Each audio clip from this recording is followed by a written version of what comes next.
C'est ton gars Vantard qui revient une fois de plus again and again te balancer cette dose, ce nectar survitaminé. Va chercher ton bavoir, mets-le bien en place, car tu sais que tellement c'est bon, onctueux, délicieux, tu vas t'en foutre partout et tu vas dégueulasser ton tricot tout neuf. Donc le film du jour s'intitule White Bird in Blizzard. Il a été réalisé par Greg Araki, un réalisateur que j'affectionne très particulièrement. Avant même de faire cette chronique, je suis parti voir sur Wikipédia pour me renseigner, me documenter.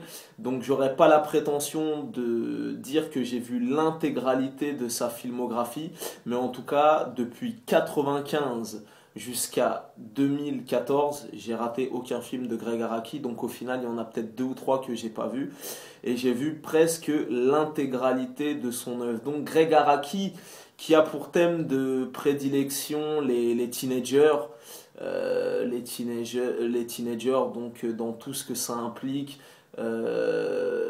comment s'appelle, d'abus, d'excès, que ce soit l'alcool, les drogues, voilà, les films de campus, les films de collège, de lycée. Donc vraiment son thème de prédilection, c'est la jeunesse américaine, que ce soit la jeunesse dorée, que ce soit la jeunesse désœuvrée, mais bon, c'est vraiment son thème de prédilection. Donc, entre guillemets, comme moi je suis un aficionados de Greg Araki, chaque film de Greg Araki est un événement en soi.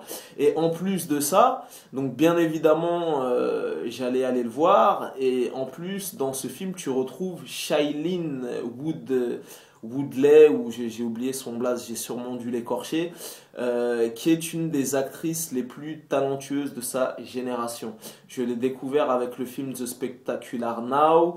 Récemment, tu as pu la voir dans Nos étoiles contraires, dans Divergente. Elle avait commencé sa carrière avec un film avec George Clooney que j'avais déjà vu à l'époque, j'ai oublié le titre. Mais en tout cas, c'est une des actrices la plus talentueuse de sa génération. Elle est déjà comparée aux Jennifer Lawrence et compagnie.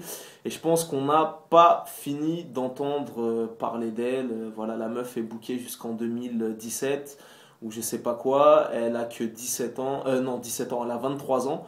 Donc à mon avis, dans les 10 prochaines années, tu la verras minimum une ou deux fois, voire trois fois par an dans des films, dans des blockbusters, dans des films intimistes, des films d'auteur et patati et patata. Donc, euh, revenons à nos moutons concernant ce film. Donc au casting de ce film, tu retrouves aussi Thomas Jane et tu retrouves aussi notre actrice nationale Eva Green, notre Frenchie, mais bon, qui ces temps-ci fait beaucoup plus ben, je sais même pas si elle a déjà fait des films en France.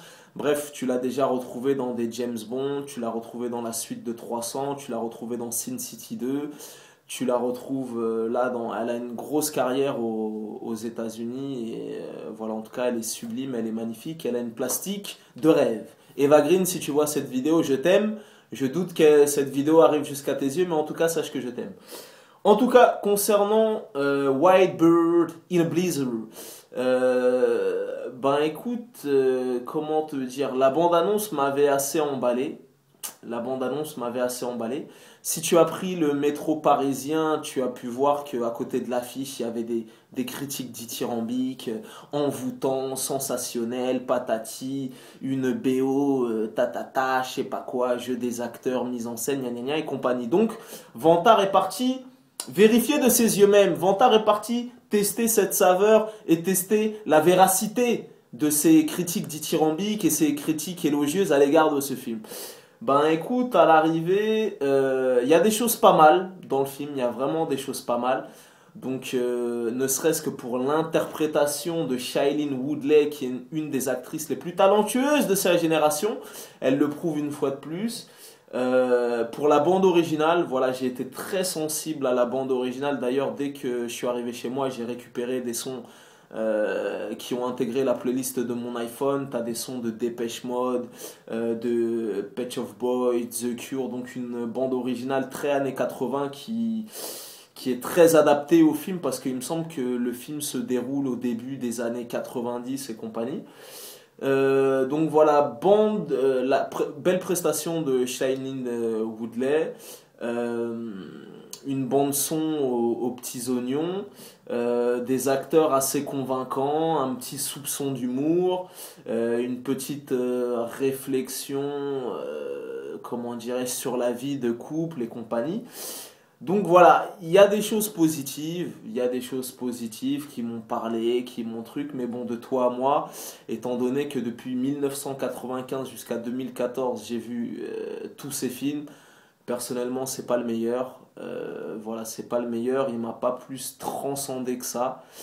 Ça se laisse regarder, c'est pas mal, ça souffre un petit peu de quelques longueurs malgré que le film ne dure pas 2h15 ou 2h20. Donc à l'arrivée, ça donne un bon film, ça donne un film correct, mais ça donne pas un film qui casse des briques. Donc voilà, personnellement, c'est pas spécialement un film que je vais te recommander. À l'arrivée, c'est quand même la déception et la douche froide. Donc il y a quand même des aspects positifs. C'est pas pour autant un mauvais film, ça reste un bon film, un film correct. Après, il m'a pas transcendé, donc c'est pas spécialement un film que je te recommanderais. Après, Shailene Woodley est totalement bluffante. D'ailleurs, elle a pris elle a donné de la personne pour ce film. Parce qu'on l'avait vu dans des films un peu plus conventionnels où elle était sage ou tout ça.